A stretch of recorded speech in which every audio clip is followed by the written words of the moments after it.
L'architecture sont. Vous avez l'urbanisme, vous avez le génie civil, vous avez le génie géomatique, vous avez la géologie, comme j'ai dit dans l'introduction même de quoi, vous avez aussi, par exemple, la géométrie, les géomètres qui interviennent, les géomètres topographes.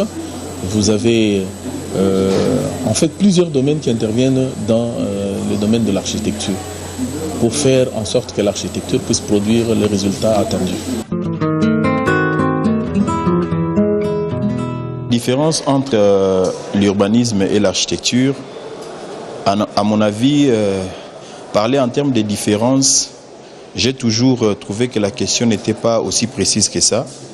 Je peux dire qu'il y a les deux disciplines sont complémentaires ou s'emboîtent. En fait, l'urbanisme se situe à un niveau un peu macro et l'architecture se trouve à un niveau beaucoup plus micro. Donc je tire cette différence d'Henri Lefebvre qui dit que l'urbanisme se trouve à un niveau macro et l'architecture à un niveau micro.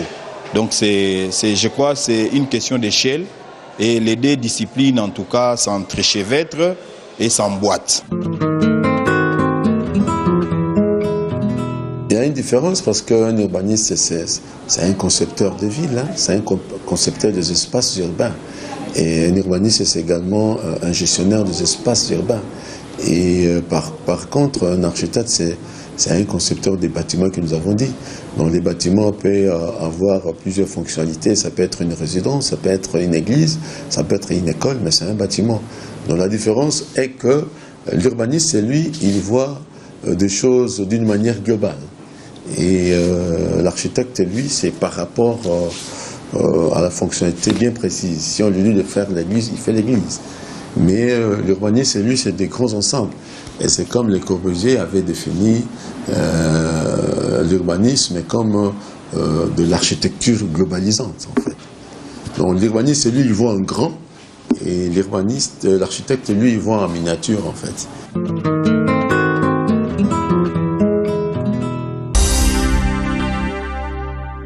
Après ces intervenants, faisons une petite balade dans l'histoire pour mieux comprendre ce premier art.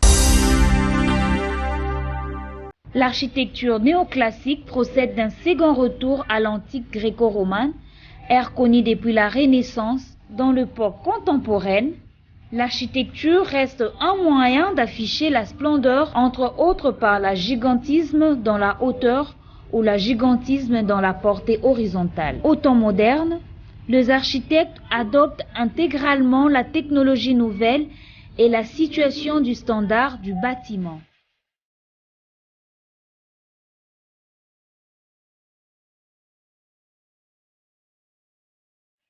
La construction, qui est un support de l'architecture, a existé depuis l'âge de la pierre.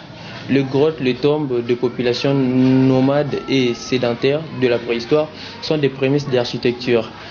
Et le lieu de culte de religion de populations précolombiennes, par exemple, les géants statues à l'île de Pâques ou encore Stonebridge en Écosse, restent à nos jours des vestiges matériels de prémices de l'architecture. Donc il faut remonter jusqu'à la préhistoire pour avoir le début de l'architecture. Et je dois vous dire que il y a dans l'arrêté du 20 juin 1957 qui régit l'urbanisme au Congo, et ça permet quand même à tout ingénieur de pouvoir concevoir un bâtiment qui ne dépasse pas 150 mètres carrés. Donc l'urbaniste, tout au long de sa formation, il a eu le cours de l'architecture et il peut être capable de concevoir un bâtiment, mais qui ne pourra pas dépasser 150 mètres carrés. Le conseil que nous donnons ou que nous devrions donner aux architectes, c'est qu'ils doivent, dans la conception de leurs édifices, que nous encourageons d'ailleurs, les nôtres, toujours tenir compte de la planification. Je voulais parler de la zonification, parce que tu vois, dans les plans d'aménagement, il y a toujours des affectations qui sont définies par rapport aux zones. Donc les architectes qui doivent concevoir leur plan devront toujours se conformer à cette zonification-là. Donc il y a un plan, il fait son plan, il doit toujours se conformer à cet aménagement-là d'ensemble de la ville et ainsi conformer son projet.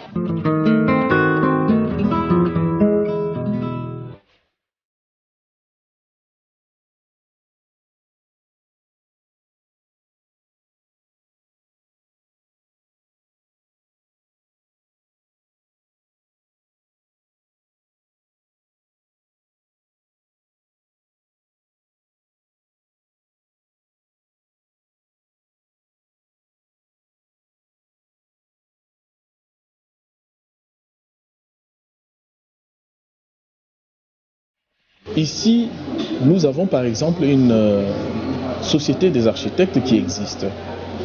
La Société congolaise des architectes, la SAC. Mais cette société est butée par beaucoup de problèmes parce que jusqu'à ces jours, les architectes n'ont pas encore l'ordre des architectes. Et donc, les architectes ont difficile à organiser l'ordre des architectes en tableau pour arriver à défendre les intérêts des architectes. Et donc, nous lançons un appel au gouvernement d'accorder l'ordre des architectures dans la mesure où des pays qui n'organisent même pas des écoles d'architecture ont des ordres des architectes, tandis qu'ici chez nous, on organise même le doctorat sur place à l'ISAO, mais nous n'avons pas l'ordre des architectes. C'est une chose qu'il faut vraiment pouvoir réglementer parce qu'on ne peut pas laisser à ce que les architectes puissent se comporter comme des électeurs libres. Mais il faudrait que les architectes soient quand même contrôlés pour éviter des drames que nous avons vécus d'autrefois. Autrefois, vous avez vu qu'il y a un immeuble qui est tombé en ville, 2, 3 ont suivi après. Donc, il faut que les architectes soient vraiment organisés en ordre des architectes. Comme ça, le travail des architectes sera pris au sérieux. Je demanderai aux architectes urbanistes et surtout, si possible, de créer un modèle d'architecture congolais, comme les autres pays ont, à l'instar du Nigeria, la France, l'Espagne, l'Italie ou les Pays-Bas, pour ne citer que c'est là. Vraiment, ce type de construction va permettre à identifier notre pays, même par les images, par des photos. On a besoin de ça dans d'autres pays. Je dirais aux autorités d'urbaniser beaucoup plus nos villes. Cela peut donner un coup de pouce à notre industrie touristique et à notre économie parce que ça fait défaut jusqu'à nos jours. L'architecte étant concepteur des bâtiments ne doit pas se limiter seulement à la conception des bâtiments, mais il fait partie de gens qui cadrent l'environnement. Donc un architecte ou un urbaniste, c'est un aménageur, c'est un environnementaliste. Et je demande quand même que nous puissions sauver nos villes qui souffrent peut-être parfois à cause de non-applicabilité de certaines réglementations d'urbanisme. Donc je demande que quand nous concevons, nous devons tenir compte de l'aspect environnemental et l'aspect culturel aussi que je n'ai pas parlé, parce qu'il y a un lien étroit entre l'architecture et l'aspect culturel.